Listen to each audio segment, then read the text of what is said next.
kita ucapkan puji syukur kehadiran Allah Subhanahu wa Ta'ala karena berkat dan hidayahnya sehingga kita semua bisa berkumpul di rumah kami yang sederhana ini.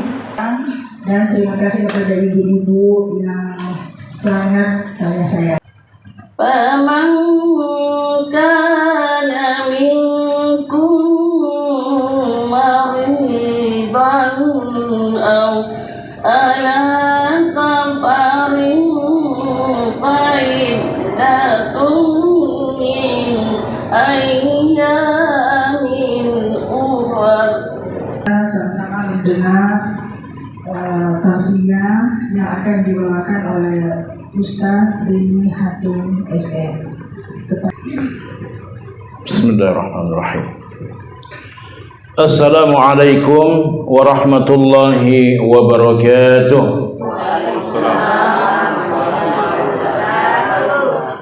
Alhamdulillah, alhamdulillahilladzi arsala rasulahu bil huda wa dinil haqq liyudhhirahu 'ala ad-dini kullihi wa kafa billahi shahida.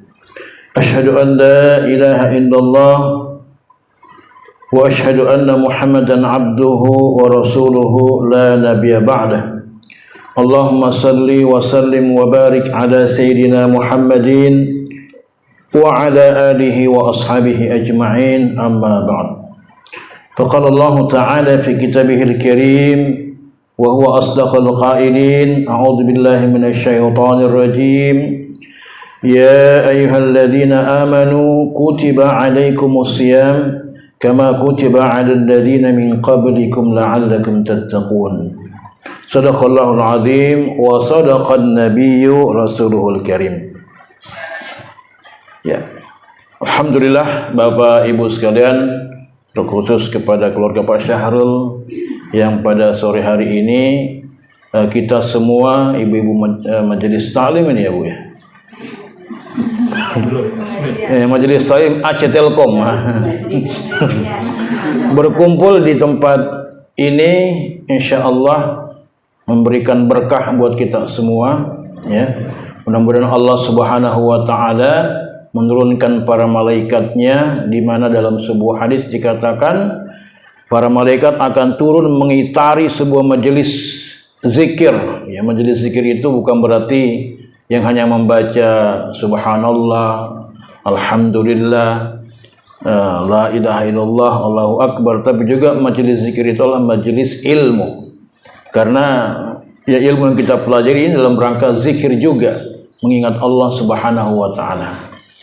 Jadi Allah menaungi itu sehingga kemudian merahmati orang-orang yang berada dalamnya. Makanya tidak heran kalau orang yang biasanya berada dalam sebuah pengajian, biasanya itu hatinya tenang ya.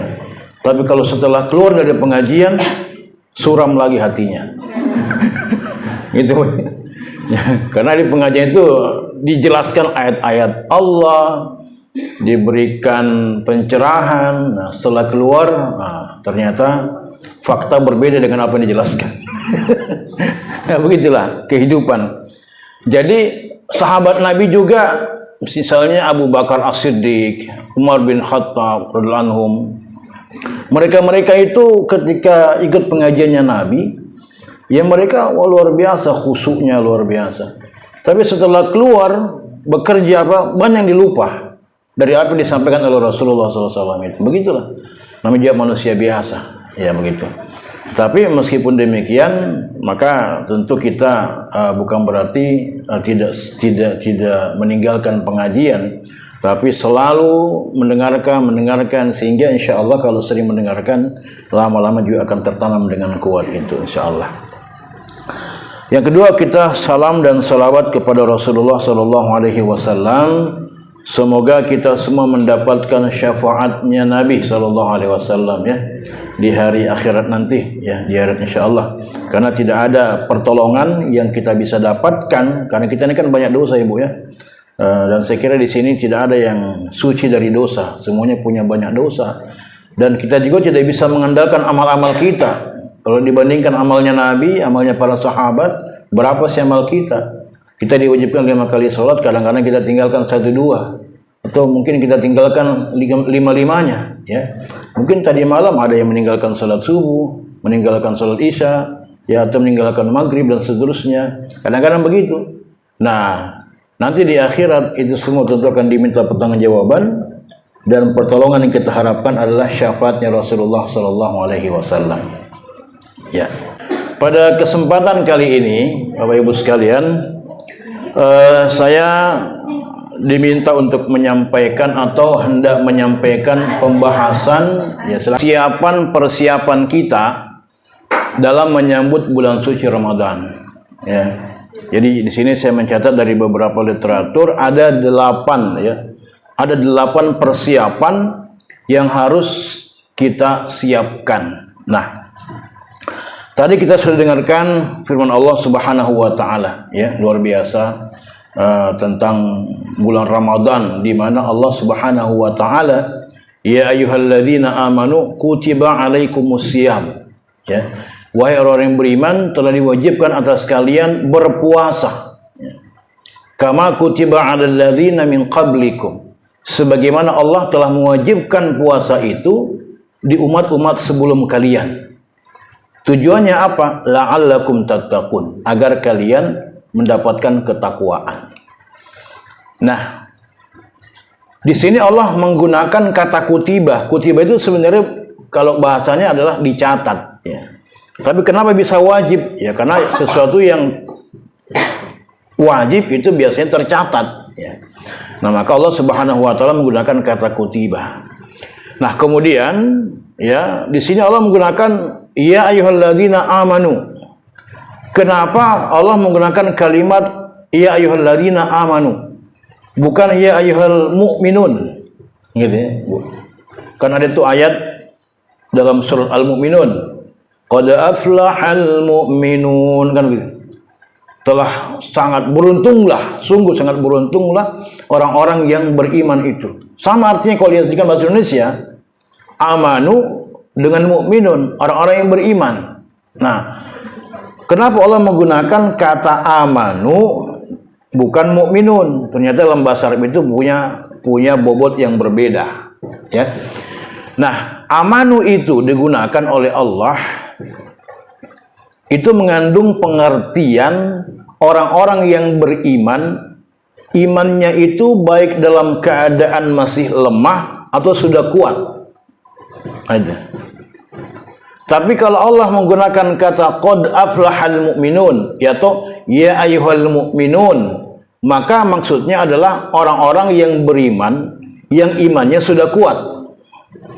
Itu bedanya, ya. Jadi dalam surat Al-Mu'minun, qad aflahal mu'minun alladzina hum fi salatihim khashi'un, kan begitu. Sungguh beruntunglah orang-orang yang beriman, yaitu orang-orang yang kalau dia salat khusyuk, kan begitu.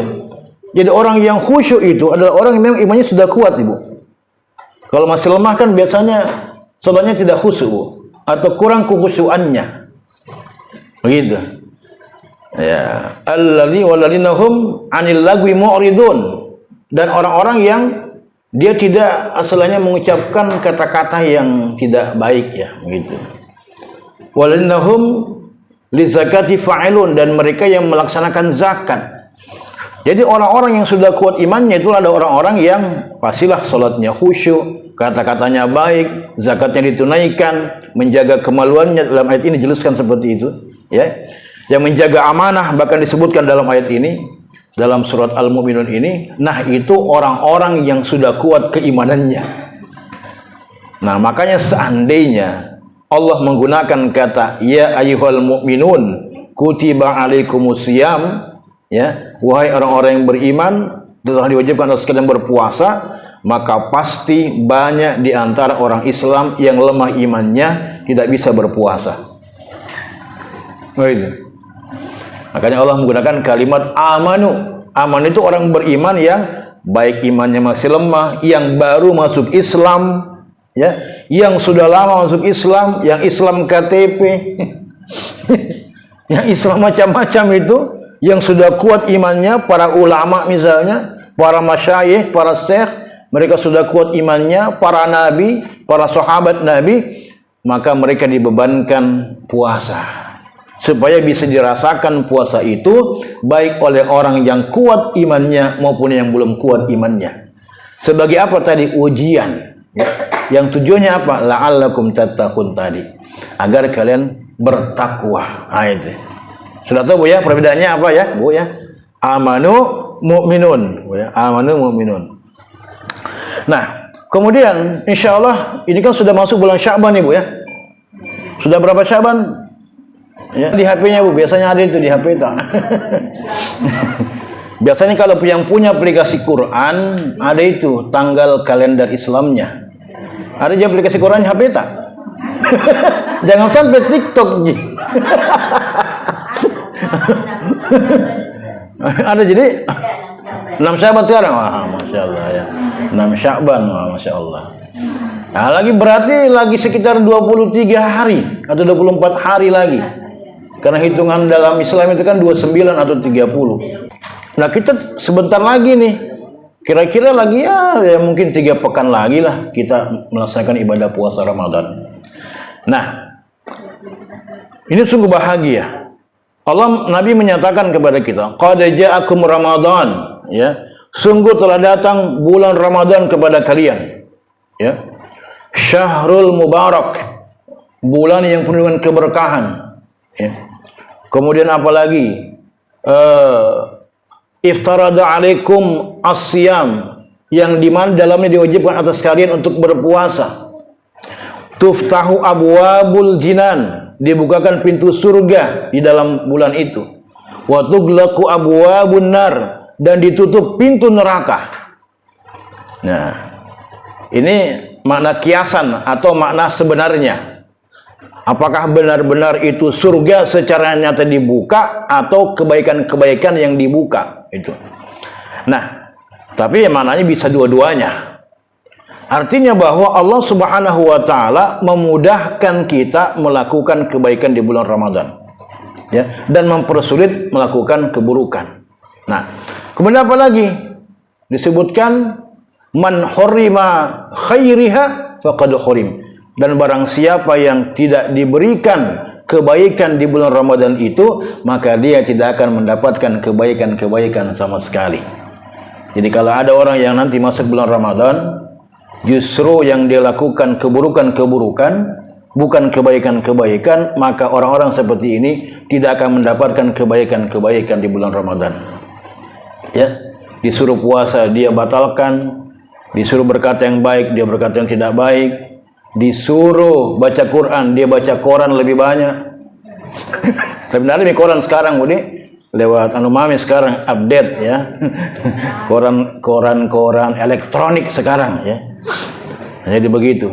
Ya, kalau buka bangun tidur ya di siang hari seharusnya kita baca kitab Al-Qur'an, nah, kita baca Facebook kita, bikin status ya. Alhamdulillah. Sudah masa ini Pak buka, wah macam-macam kan begitu kan.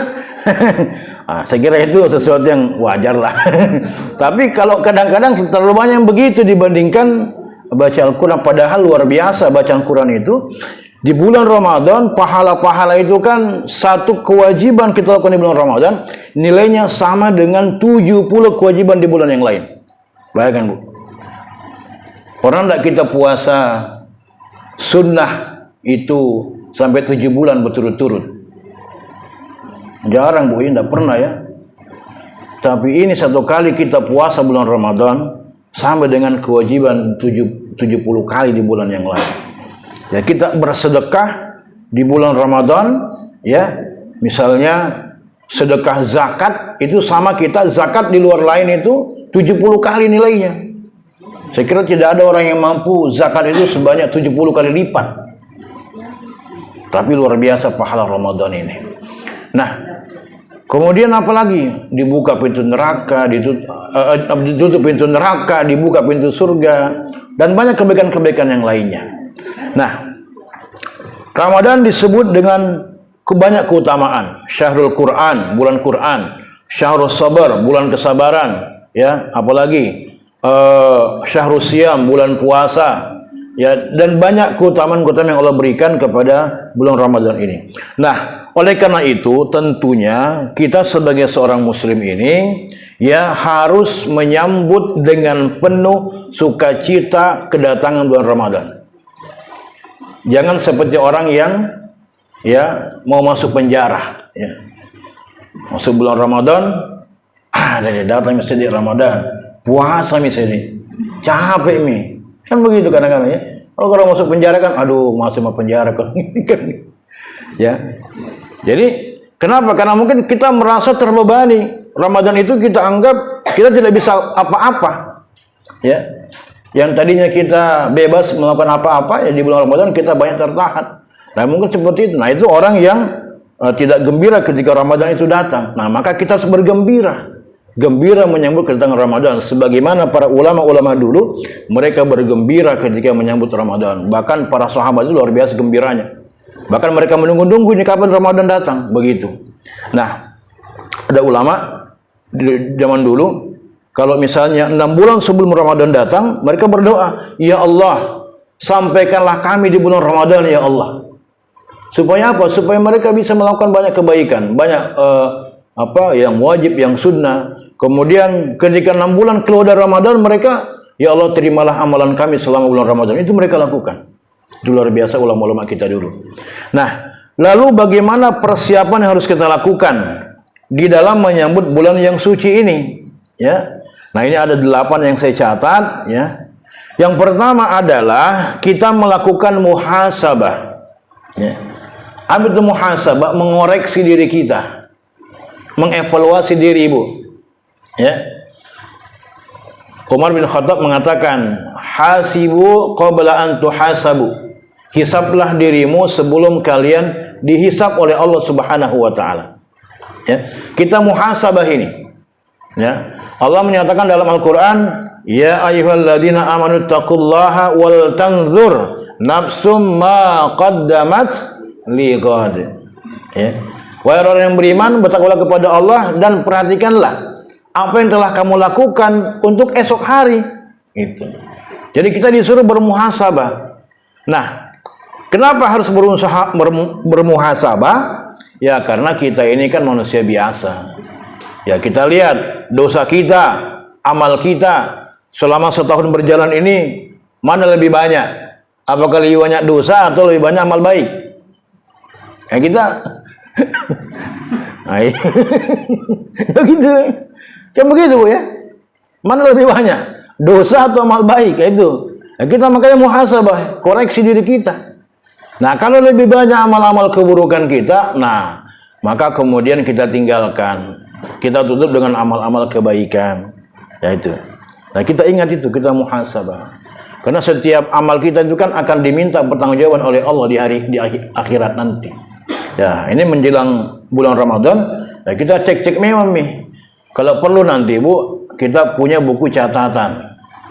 Buku catatan amal baik dan dan dosa. Begitu. Jadi kalau kita berbuat baik tulis 1. Kalau kita berbuat dosa tulis lagi 1. Dosa lagi 2. Ya dosa lagi 3. Seterusnya Bu ya. Tapi katanya para ulama mengatakan selalu ingat amal buruk kita. Jangan ingat-ingat amal baik kita ya. Nah, tuh kalau begitu bisa dicatat saja yang buruk-buruknya. Ya. Nah, tapi tidak apa-apa kita untuk belajar menghargai diri kita sendiri, kita catat itu amal baik kita, amal buruk kita. Kalau Umar bin Khattab begitu Bu. Umar bin Khattab itu kalau setiap hari, ya kalau sudah malam hari beliau bangun sholat tahajud itu, beliau ingat kembali ada tidak dosa yang saya lakukan di siang hari ini. Kalau ada dosa yang dilakukan Umar bin Khattab itu, dia sudah siapkan itu cambuknya Bu. Ada cambuknya. Nah, pukulkan di punggungnya itu. Makanya waktu beliau meninggal dunia, wafat beliau itu, ketika dimandikan, sahabat melihat banyak sekali bekas-bekas cambukan di punggungnya Umar. Karena beliau itu kalau punya dosa, dia pukul lagi punggungnya dengan cambuk. Nah, kalau bisa kita bikin buku catatan, siapkan juga cambuk kita Bu. Jadi kalau ada dosa kita lakukan, Kau berdosa, wah sakit ya. Ini berarti belum kita dapatkan siksanya neraka, ini lebih sakit lagi. Nah baru di dunia ini begitu. Itu Umar bin Khattab. Tapi saya kira ya, kalau kita tahan ya, kalau tidak tahan ya tidak usah ya. Itu sebagai catatan saja. Ini yang pertama, muhasabah. Yang kedua, ya, kita berniat, ya, berniat dengan sungguh-sungguh, ya, bahwa kita punya niat untuk mendapatkan kebaikan-kebaikan di bulan Ramadan. Ramadan ada yang namanya Lailatul Qadar. Kita niatkan itu dari sekarang. Saya nanti mau deh, ya, supaya dapat Lailatul Qadar, khususnya 10 hari di malam-malam terakhir. Ya, betul-betul kita fokus ibadah itu. Ya, saya mau punya niat deh, mau menghatamkan Quran misalnya. Ya, saya mau niat deh mendapat sedekah, pahala sedekah. Saya memberikan orang memberikan buka puasa kepada tetangga siapa saja. Ya, bahkan Nabi mengatakan bahwa ya kita akan mendapatkan pahala puasa dari orang yang kita berikan dia berbuka puasa tanpa mengurangi pahala dia. Bayangkan, Bu. Makanya kalau bulan Ramadan itu banyak biasanya itu orang berlomba-lomba memberikan pak buka. Ya, kalau misalnya alhamdulillah kalau misalnya ibu bapak yang pernah umrah atau yang pernah haji, ya, jadi kalau di Masjid Nabawi dan di Masjid Haram itu biasanya banyak orang yang memberikan pak buka. Itu orang-orang kayanya Arab itu, dia siapkan itu makanan ya kalau untuk berbuka puasa, berebut itu. Di sini ada, di sana ada. Jadi orang kalau lewat ya sini. Jadi dia sangat senang kalau ada orang yang singgah di tempatnya untuk berbuka. Begitu. Kalau kita kan kadang-kadang tidak suka kalau singgah berbuka. Wah, habis lagi nih. Nah, jadi kita siapkan untuk berbuka puasa. Misalnya itu ya. Nah, kita niatkan betul mendapat kebaikan-kebaikan di bulan yang mulia ini. Niat ikhlas ya, dalam hati kita. Ya, kalau kita tidak niatkan dengan baik, maka nanti puasa kita terasa berat, Ibu. Sama dengan sholat. Ya, makanya salah satu rukun sholat itu niat kan? Kenapa? Karena dengan niat itu meringankan kita sholat. Kan kalau kita niat itu hati akan selanya tawajuh. Hati akan selanya menghadap betul-betul kepada Allah Subhanahu wa taala. Itu kalau kita berniat. Tapi kalau tidak ada niat sama sekali, lewat step begitu, nah biasanya berat kita rasakan. Maka niatkan dari sekarang. Ya, yang kedua. Yang ketiga, Ibu sekalian rahmat Allah Subhanahu wa taala, kita melakukan yang namanya tazkiyatun nafs. Apa, Bu? Tazkiyatun nafs, yaitu mensucikan diri kita, Ibu. Mensucikan diri. Ya. Bagaimana kita mensucikan diri? Ya, kita mohon ampun kepada Allah Subhanahu wa taala. Kita minta maaf, kita bertaubat kepada Allah Subhanahu wa taala karena kita manusia yang banyak dosa, ya. Nabi SAW menyatakan bahwa kullu bani Adam khata'un wa khairul khata'ina at-tawwabun. Setiap anak Adam itu, anak manusia itu semuanya pasti punya dosa. Ya. Dan sebaik-baik orang yang berdosa adalah yang mau bertaubat. Ya. Dosa itu kan ada dosa kepada Allah, ada dosa kepada manusia. Ya. Kalau dosa kepada Allah misalnya kita tinggalkan sholat, maka kita menyesali kita meninggalkan sholat itu.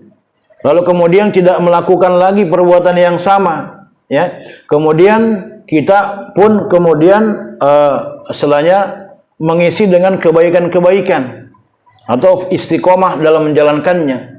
Ya.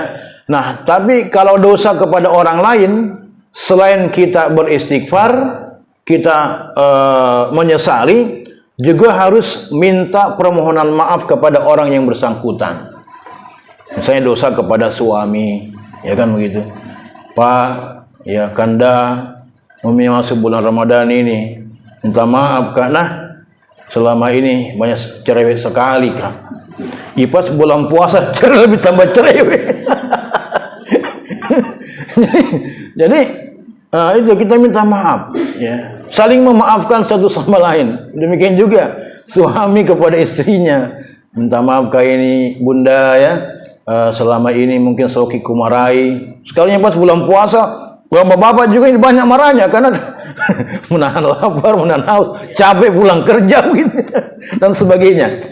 Nah, jadi di bulan Ramadan tazkiyatun nafs, ya, mensucikan diri kita, bertaubat kepada Allah, lalu saling memaafkan antara satu dengan yang lain, antara keluarga, tetangga, lingkungan dan sebagainya. Supaya apa? Supaya betul-betul kita masuk Ramadan ini plong, ya, tidak ada beban sama sekali.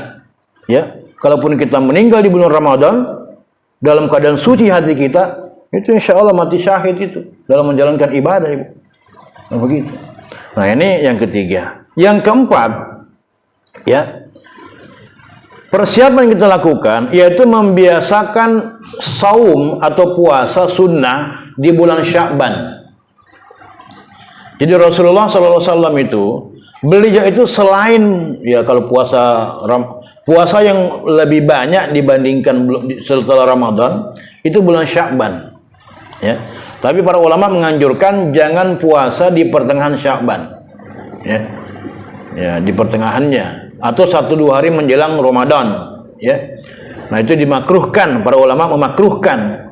Nah, tapi kalau kita memulai sekarang ini bisa, Bu, ya, kita puasa sunnah di bulan Sya'ban. Untuk apa? Tujuannya membiasakan diri kita untuk berpuasa. Istilahnya pemanasan ceritanya, Bu. Ya, pemanasan. Ya. Jadi kita mulai besok itu hari Senin nanti kita bisa mulai, Bu, ya. Ya, selang-seling puasa Daud atau puasa Senin Kamis bisa juga. Nah, sampai menjelang Ramadan. Itu, ya. Itu karena Nabi biasanya seperti itu. Supaya terlatih masuk bulan Ramadan tidak kaget itu perut, kan begitu. Kan di luar Ramadan mungkin ya jarang puasa atau tidak pernah puasa, sehingga masuk Ramadan harus ditahan, kan begitu. Nah, sehingga kemudian apa istilahnya terbiasa. Ya. Kemudian yang kelima, Ibu sekalian Allah Subhanahu wa taala, yang perlu kita persiapkan adalah persiapan ilmu. Ya. Ilmu tentang puasa. Oh, ya. Apa saja yang membuat puasa kita itu sah, apa yang membatalkan puasa, misalkan begitu, apa yang bisa meningkatkan apa istilahnya supaya kita bisa puasanya itu kuat, misalnya kan kalau ada itu, kalau dalam ilmu-ilmu kesehatan bagaimana makanannya itu seperti apa, kan seperti itu, ya. Nah, jadi ilmu-ilmu tentang puasa itu, bagaimana melaksanakan sholat yang berkaitan dengan puasa juga, sholat tarawih, ya, kemudian sahur, kan ilmu-ilmu yang berkaitan dengan puasa. Ada itu buku yang dijual itu, buku yang ditulis oleh ulama-ulama kita. Saya rekomendasikan yang ditulis oleh Profesor Dr. Muhammad Hasbi As-Siddiqi, bisa, Bu, dicari, ya. Itu judulnya Pedoman Puasa. Bahasa Indonesia di bukunya, bukan bahasa Arab, ya. Kalau memang orang Indonesia yang karang, beliau ulama besar itu, sezaman dengan Profesor Dr. Buya Hamka almarhum, ya. Itu beliau termasuk ulama hadis. Nah, jadi silakan, Bu, atau cari buku-buku referensi yang lain. Supaya apa? Supaya kita puasa itu enak gitu, ya. Ya, kalau yang disebut dengan sakit itu apa sih? Sakit yang tadi disebut dalam ayat tadi itu, fa in kana maridun aw ala safarin. Jadi ketika kamu sakit atau ketika kamu dalam keadaan perjalanan, itu apakah bagaimana sih yang dimaksud dengan sakit itu? Sakitnya seberat apa? Itu ada dipelajari, ada ilmunya. Perjalanannya sampai kapan? Sampai mana? Jangan sampai kita bilang perjalanan dari sini ke sentral, buka nih. Ya, kan perjalanan juga itu, kan. Padahal itu ada syarat-syaratnya. Yang dimaksud dengan safar, perjalanan itu sampai di mana? Berapa kilometer jaraknya? Baru bisa kita tidak berpuasa. Nah, itu ilmunya perlu kita persiapkan, ya. Nah, Bu, ya. Nah, ini persiapan ilmu. Karena semua sesuatunya itu punya ilmu, ya, punya ilmu. Membangun rumah itu kan ada ilmunya juga. Ilmu arsitek, ya kan, ilmu bangunan, kan begitu. Sama dengan membina rumah tangga kan ada ilmunya juga, kan begitu. Jadi tidak langsung menikah kemudian tidak diilmui, ya. Membikin kue itu kan ada ilmunya juga. bagaimana campuran-campuran adonannya. Ya, jangan nanti wah tidak seimbang kan begitu. Seterusnya itu punya ilmu. Nah, termasuk puasa, ya itu punya ilmu. Ya. Kemudian yang keenam, apa yang kita bisa persiapkan, yaitu persiapan amal atau program-program seperti apa yang akan kita lakukan di bulan puasa, di bulan Ramadan, dan target apa yang akan kita capai. Ya, nah, ini bisa dalam bentuk program individu, fardiyah, atau kelompok atau berjamaah. Misalnya program individu apa? Kita menghatamkan Quran ya 30 kali dalam satu bulan misalnya kan. Bisa Bu ya? Insyaallah ya. Bisa insyaallah Ibu ya. Insyaallah dikuatkan itu kan. Ya kalaupun tidak kejadian ya, yang penting sudah insyaallah sudah ada niat Bu ya. Tapi memang Ibu, ada itu ulama-ulama dulu kita yang mereka itu satu bulan Ramadan bisa hafiz, bisa khatam 60 kali. Mungkin Ibu kenal namanya, pernah membaca namanya Imam Asy-Syafi'i. Berarti satu hari dua kali tamat Bu ya. Bayangkan luar biasa. Dan itu sebenarnya bisa itu. Ya. Kalau baca cepat itu ya. Kalau baca lambat, alif lam mim dzalikal Qur'an tidak bisa itu. Kalau cepat ada memang ilmunya, metodenya baca cepat itu. Ya itu ada. Nah itu ada semua bisa dipelajari ya di YouTube juga ada kalau tidak salah itu. Nah kalau sahabat-sahabat Nabi biasanya Nabi menganjurkan itu kalau mengkhatamkan Quran, kata Nabi kalau bisa jangan satu hari, kalau bisa di 3 hari lah minimal ya kita menghafalkan Quran yang 3 hari. Bisa itu Bu, satu hari 10 juz. Jadi 3 hari bisa 30 juz. Ah luar biasa. Kenapa Ibu? Insyaallah Bu ya. Ini kan namanya juga motivasi Bu. Motivasi nih ya. Kenapa? Karena kalau kita baca Quran, kita meninggal dunia Bu Tabe ya. Maka di surga kita masuk surga itu ditempatkan sesuai dengan sampai di mana bacaan tak. Itu. Jadi misalnya dalam bulan Ramadan, Ibu ya, kita baca Quran ini, ya, meninggal. Nah baru juz 1 kita baca, berarti posisi kita di surga itu di juz 1. Al-Fatihah. Tiba-tiba, alhamdulillahirabbil alamin. Berarti di situ posisinya Bu ya. Kalau sudah sampai juz 30, berarti lebih tinggi lagi posisinya di surga itu. Begitu Bu. Ini luar biasanya. Jadi amalan-amalan sekecil apapun itu, Allah nilai itu dalam agama kita. Luar biasa itu. Ya. Apalagi kalau Al-Quran itu diamalkan ya, lebih dahsyat lagi. Ini baru kita baca saja. Jadi Allah akan menaikkan derajat kita ya sesuai dengan sampai di mana bacaan-bacaan kita itu. Masya Allah ya. Apalagi kalau bulan puasa, luar biasa. Nah, jadi mulai sekarang kita latihan nih Bu. Ya, latihan, coba baca cepat. Minimal mulai hari ini ya atau besok kita mulai minimal 1 juz lah satu hari. Kita coba ya. Nah, kalau misalnya kita bisa cepat-cepat lagi 2 juz, bisa itu insyaallah itu. Ya. Kan biasanya itu kalau ada orang meninggal Ibu toh, kan biasanya ada bagi-bagi juz kan? Selesai satu malam itu. Enggak sampai 1/2 malam. Nah, biasanya satu orang bagi 3 juz. Kan biasa begitu. Karena kalau 5 juz juga kadang-kadang itu langsung capek kan. Tapi biasanya 3 juz bisa itu. Kalau diseriusi begitu kan. Nah itu. Tapi kan nanti sesuai dengan kemampuan kita. Karena saya percaya pasti ibu-ibu ini kan sibuk kalau bulan puasa. Sibuk masak, urus anak, urus suami, macam-macam kan. Nah itu. Tapi insya Allah kesibukan kita itu pun insya Allah berpahala. Berpahala Bu. Ya Allah berikan penilaian. Nah ada program jamaah. Apa itu? Misalnya kita adakan program buka puasa bersama. Ya. Atau itikaf ya. Apakah perempuan boleh itikaf? Ya boleh-boleh saja ya. Kalau ada izin ridho dari suami ya, begitu. Masalahnya kalau ibunya pergi itikaf, suami di rumah nanti justru marah-marah. Nah, itu kan lebih apa istilahnya? Kalau mau diajak di masjid Bu ya silakan saja. buat memang kompor di masjid nih. Masa itikaf kan kalau dulu itu istri Nabi biasanya juga itikaf juga itu di masjid, ya di Masjid Nabawi, tapi memang masjid rumah Nabi dengan masjid kan dia berdempetan. Biasanya dibawa ya kayak pengalas atau kasur ya, itu bisa. Ada misalnya tirai-tirai yang disiapkan, silakan saja, tidak ada masalah. Itu nanti bagaimana pengaturan yang dilakukan oleh mungkin pengurus masjid kerjasama dengan mereka. Kalau tidak bisa ya tidak ada masalah ya. Kan sifatnya dia sunnah, bukan kewajiban. Itu salah satu di antara program-program jamaah. Banyak, bukan cuma itikaf atau tadi buka puasa bersama atau khatam bersama. Setiap sore kita menunggu buka puasa kita bisa khatamkan Quran misalnya, itu bisa kita lakukan ya secara berjamaah. Ya. Kemudian yang ketujuh, ya persiapan fisik jasmani, Bu.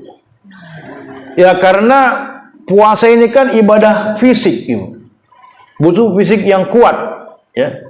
Maka tentu kita harus mempersiapkan fisik yang kuat karena banyak itu saudara-saudara kita ketika bulan puasa, setelah puasa sakit, pas sudah Ramadan jatuh sakit. Kenapa? Kecapean. Ya. Puasa belum puasanya, bangun tomi masak ya untuk makan sahur. Kemudian pagi pergi jalan-jalan subuh, ya. Sorenya masak lagi, ya kan begitu. Malamnya sholat tarawih. Banyak sekali kegiatan bulan Ramadan. Betul-betul sibuk kita ini, Bu. Alhamdulillah orang-orang Islam ini di bulan Ramadan. Ya, ini luar biasa. Nah, itu butuh persiapan fisik, persiapan jasmani. Ya, itu tentu harus ditopang, dibantu oleh ya mungkin makanan kita, ya, makanan yang bergizi, ya. Ya kita mungkin kalau malam banyak makan sayur, banyak minum air putih misalnya kan, atau bagaimana lah. Makanan-makanan yang yang bergizi, yang bisa menambah ketahanan tubuh, misalnya suplemen kayak madu asli, Bu, ya. Ya, atau misalnya herbal-herbal apa ya, macam-macam itu banyaklah kita bisa konsumsi, buah-buahan dan sebagainya, ya. Nah, ini yang ketujuh, terakhir yang kedelapan, ya, kita menunggu datangnya bulan Ramadan, mengintai datangnya bulan Ramadan. Misalnya 29 Sya'ban, ya, ada pengumuman untuk apa? Melihat bulan. Kan biasa ada, Bu, ya. Nah, kita, Bu, kalau bisa intai juga, maksudnya menunggu informasi itu datangnya bulan Ramadan, ya. Nah, kalau sudah ada informasi tentang datangnya bulan Ramadan, hilal sudah terlihat, maka disitulah kita disunahkan berdoa. Sebagaimana Nabi SAW berdoa, Allahumma ahlilhu alaina bil yumni wal iman wassalamati wal islam rabbi wa rabbukallah. Itu. Jadi ini bisa dicatat, Bu, ya. Kalau Ibu mau catat bisa di sini, ini ada doanya. Allahumma ahlilhu alaina, ya Allah, ya Tuhan kami, ahlilhu alaina, Engkau telah memunculkan bulan itu atas kami, ya. Bil yumni wal iman, dengan penuh keamanan, wal iman, dan dengan penuh keimanan, wassalamati wal islam, dengan penuh keselamatan dan dengan penuh Islam, ya. Rabbi wa rabbukallah, Tuhanku dan Tuhanmu wahai bulan adalah Allah. Itu. Jadi bulan pun menyaksikan kita berdoa, kita pun menyaksikan bulan dalam keadaan berdoa kepada Allah Subhanahu wa taala. Karena bulan itu salah satu di antara tanda-tanda kekuasaan Allah Subhanahu wa taala, ayat-ayat Allah. Nah, maka kita berdoa kepada Allah, mudah-mudahan bulan itu yang datang kepada kita memberikan keamanan, memberikan keimanan, memberikan keselamatan, dan tetap menjadikan kita sebagai seorang muslim yang taat kepada Allah Subhanahu wa taala. Nah, Ibu, ya, ini 8 persiapan yang bisa kita lakukan di dalam menyambut bulan Ramadan. Makanya kita harus bergembira menyambut Ramadan. Ya, marhaban ya Ramadan, marhaban ya syahrul siyam, marhaban ya syahrul mubarak. Apakah kita bisa melampiaskan kegembiraan kita di sembarang? Bisa. Kan sekarang zamannya media sosial, bisa, Bu, ya. Misalnya di Facebook kita, status kita, Masya Allah, Alhamdulillah, datang Ramadan, marhaban Ramadan, itu salah satu bentuk kegembiraan. Gitu. Itu disunahkan kita bergembira dengan kedatangan bulan Ramadan. Kenapa? Karena di dalamnya begitu banyak keistimewaan.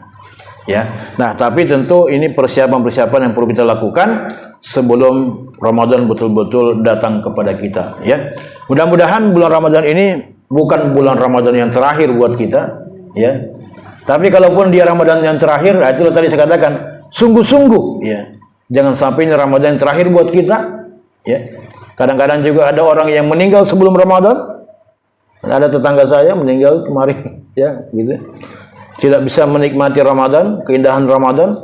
Atau ada orang di bulan Ramadan itu Ramadan terakhirnya. Tahun depan tidak ketemu lagi.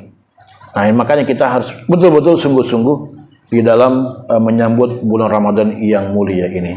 Ya Bu ya, mudah-mudahan kita semua dimudahkan oleh Allah Subhanahu wa taala di dalam memasuki bulan Ramadan, puasanya bisa full, ya, Allah berikan kebaikan, berikan pahala yang besar, ya, dan menjadikan kita sebagai la'allakum tattaqun, sebagaimana tujuan puasa kita itu, Ibu. Inilah yang bisa saya sampaikan, ya, mudah-mudahan ada manfaatnya khususnya bagi saya pribadi. Ya, kita tutup dengan membaca kafarat majelis.